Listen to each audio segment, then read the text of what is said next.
Bueno, pues le decíamos antes de iniciar el programa que había nacido el habitante número 7.000.000.000 en el mundo y bueno, pues inició ya la rebatinga de quién tiene como el acta de nacimiento del habitante número 7.000.000.000.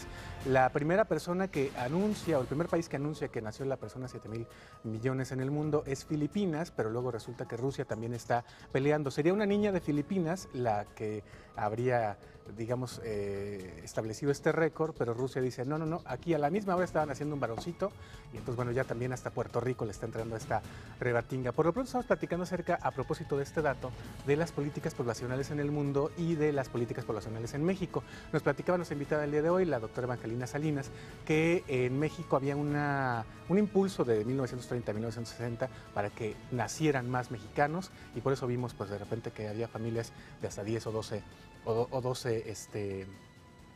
hijos. Algunos se quedaron en esa época, como Fernando Guzmán Pérez Pelea, secretario de Gobierno de Jalisco, que tiene 12 hijos. Pero cambiaron las cosas en los 60, maestra. Así es. En nuestro país, a raíz de el acelerado crecimiento poblacional experimentado entre 1940 y 1960, vinculado también con un proceso de industrialización y de urbanización que vinieron a la par, dio pie entonces a que en 1973, en diciembre del 73, se emitiera una nueva ley de población que prácticamente daba un giro de 180 grados a la política poblacional establecida previamente. Esta política entonces planteaba la regulación de los fenómenos de la dinámica demográfica y específicamente se centró, creo yo, en más que en una política de población, en una política demográfica, es decir, se centró en los aspectos del crecimiento natural de la población, de tal manera que las acciones que se empezaron a realizar a partir de esto involucraron, por un lado, la creación del Consejo Nacional de Población como el órgano rector, ¿no?, para administrar la nueva política, y por el otro lado, este consejo se apoyó fundamentalmente en dos secretarías que formaban parte del mismo, la Secretaría de Educación Pública y la Secretaría de Salud, ¿no? Que fueron quienes implementaron pues esta política. Y decíamos, recordamos aquellos spots que fueron muy famosos en los 70s y en los 80s, que decían la familia pequeña vive mejor. Lo que promovía, si mal no recuerdo en aquel tiempo, era que los mexicanos tuvieran, si acaso, 2 hijos por familia, ¿no? No se señalaba explícitamente, se planteaba nada más como un objetivo la reducción del ritmo del crecimiento poblacional, que se disminuyera la fecundidad, y también hablaba de seguir trabajando sobre atacar la morbilidad y los niveles de mortalidad en el mundo, en México, ¿no? Y sobre todo impulsar a que se disminuyeran las diferencias existentes, que en ese entonces no eran tan marcadas, entre las diferentes regiones del país. Ahora, digo, no era explícito, no se hablaba de que tuvieran 2, sin embargo, pues la política tenía de subliminal, ¿no? Porque era la pareja, un niño, una niña de cada lado y la casa, ¿no? Exacto. Entonces, no se decía, pero se dejaba la promovía, imagen, ¿no? Claro, se dejaba la imagen en las parejas, ¿no? Que Claro. eso era lo idóneo. ¿Y esta política funcionó en México? ¿Está funcionando? Sí funcionó, y funcionó principalmente porque se disminuyó la fecundidad.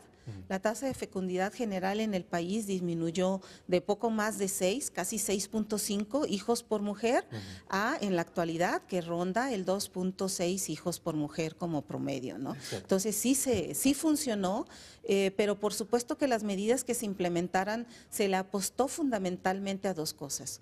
Hubo una modificación en la Constitución General de la República, el artículo 4 específicamente, en donde a través del artículo se le intentaba dar un mayor empoderamiento a la mujer para tomar sus decisiones de cuántos, cuándo y cómo tener a sus hijos. Exacto. Esto significaba entonces que le apostaron a que la mujer fuera la que iniciara, ¿no?, con el uso de métodos anticonceptivos no naturales para la disminución de la fecundidad. Que no eran, supongo, tan de uso frecuente en México hasta antes de los 70 y 80, ¿no? No, en realidad no lo eran. En 1960 es cuando ya hay indicios que empiezan a algunas organizaciones, algunas ONGs de los Estados Unidos, vienen hacia México a a empezar a impulsar el uso de los métodos anticonceptivos, primero en las áreas urbanas, ¿no? Que era en donde en primera instancia se quería impactar, y bueno, ya con posterioridad, alrededor de unos 4 o 5 años después, se amplió hacia las áreas rurales. Oye, estamos hablando del tiempo en el que el mundo vivió una revolución ideológica y del tiempo en el que había una corriente de feminismo a nivel internacional. ¿Esto ayudó para que México tuviera precisamente ese empoderamiento de las mujeres y que las mujeres decidieran, yo solamente quiero tener 2 hijos? Yo creo que en parte sí lo era, ya que hay evidencias de que en los 60, antes de que se implementara la política de población, ya las mujeres empezaban a demandar mayores espacios en el ámbito laboral, en el ámbito educativo, y esto significaba que la maternidad continua era ciertos frenos, ¿no? hacia el desarrollo de las mujeres. Entonces ya había un cierto grupo de mujeres de ciertos estratos que ya empezaban a demandar, ¿no? El utilizar algo para poder controlar. Oiga, somos un pueblo católico, somos un pueblo muy moralino. ¿Qué tanto se toparon estas políticas con la resistencia por parte de las cúpulas eclesiásticas?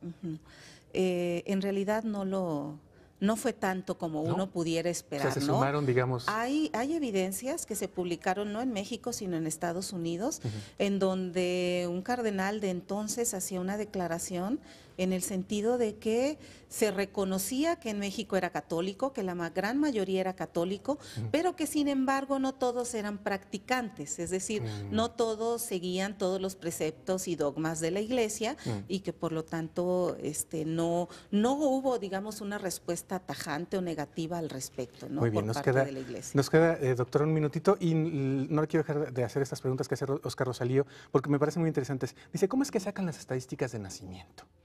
Bueno, los nacimientos se obtienen a partir de los informantes, es decir, que ya que nace un bebé, la familia es la que va y lo registra, el registro civil envía las estadísticas a las oficinas del INEGI regional, ellos hacen el primer tratamiento de la información, va al INEGI que se encuentra en Aguascalientes, ahí depuran la información, validan la información y ya la regresan a los estados, ¿no? Con las estadísticas sobre nacimientos. Todos provienen de fuentes de información directa. Muy bien. Y finalmente pregunta también Rosalío, cuando sucede alguna catástrofe donde mueren cientos o miles de personas, ¿eso se rebaja de esa estadística de población? Por supuesto, porque hay registros, cuando hay evidencia directa, hay el registro directo a través de las actas de defunción o bien, ¿no? A través del estimado de número de personas que desaparecen y que tienen la posibilidad. Sí hay una modificación de las estadísticas a partir de esto. Perfecto. Pues le agradezco muchísimo que haya estado con nosotros, doctora Evangelina Salinas, investigadora del CUCS, y ojalá que no sea la última vez que nos visite, porque la verdad es que vemos que maneja muy bien el tema y son cosas que de repente no le ponemos mucha atención, ¿no? Las políticas poblacionales. Muchas gracias, muy amable por la invitación. Muchas gracias. Y con eso nos despedimos. Como siempre, los invitamos a que sigan la programación de Canal 44 y 31.2 en Los Ángeles. Gracias, pásenla muy bien.